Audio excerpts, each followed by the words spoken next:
আমাদের সাথে নওগাঁ থেকে যুক্ত হচ্ছেন সহকর্মী রাকিব রায়হান।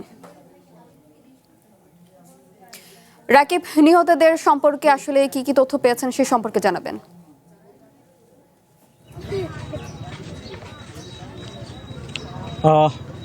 আজ ভোরের ঢাকা টাঙ্গাইল মহাসড়কের একটি দুর্ঘটনা বিষাদে রূপ নিয়েছে। নওগাঁয় আমি যেই জায়গাটিতে এখন দাঁড়িয়ে রয়েছি, ভারসু ইউনিয়নের রাজেন্দ্রবাটি একটি গ্রামে, এই একই গ্রামে 7 জন নিহত হয়েছে। এই 7 জন নিহতের যে স্বজনরা রয়েছে, সেই স্বজনরা কিন্তু এখন অপেক্ষা করছে শুধু কখন লাশ আসবে, কখন তারা দাফন করবে। এই ঈদের যে আনন্দ, সেই আনন্দটি কিন্তু এখন তাদের মধ্যে নেই। তারা এখন চিন্তা করছেন যে কিভাবে তাদের স্বজনদের লাশ এখানে আসবে এবং দাফন কাজ তারা করতে পারবেন। আমরা নিহতদের যারা স্বজন রয়েছে তার সঙ্গে কথা বলেছি। তারা আমাদেরকে জানিয়েছেন যে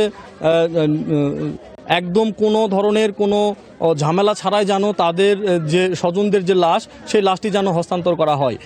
কিছুক্ষণ আগেই এই ঘটনাস্থলে এখানের মান্দা উপজেলা নির্বাহী অফিসার তিনি এসেছিলেন, এসে পরিদর্শন করেছেন এবং নিহতদের যে পরিবারে গিয়েছেন, কথা বলেছেন এবং তিনি জানিয়েছেন যে প্রাথমিকভাবে এই নিহতদের প্রত্যেকটি পরিবারের আর্থিক সহযোগিতা দেওয়া হবে এবং সকল ধরনের যে সহযোগিতা রয়েছে সে সহযোগিতা করা হবে।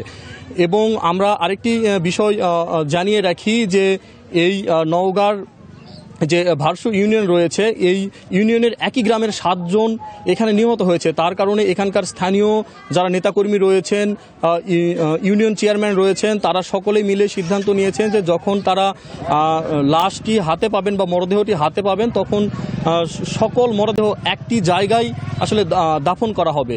তার কারণে আরেকটি বিষয় আমরা জানতে পেরেছি যে টাঙ্গাইল সদর হাসপাতাল থেকে যখন লাশটি হস্তান্তর করা হবে, সেটি আসতে অন্তত সন্ধ্যা নাগাদ হয়ে যেতে পারে। ইভেন এমনকি যদি বেশি দেরি হয় সেক্ষেত্রে আগামীকাল দাফন করার সম্ভাবনা রয়েছে। এবং মোটামুটি নিহতদের স্বজনদের এখন একটাই দাবি, তারা যেন খুব নির্বিঘ্নে এবং কোনো সমস্যা ছাড়াই যেন লাশ দাফন করতে পারেন এবং তারা সরকারের উপরে আর্থিক যে সহযোগিতা সেটাও চেয়েছেন।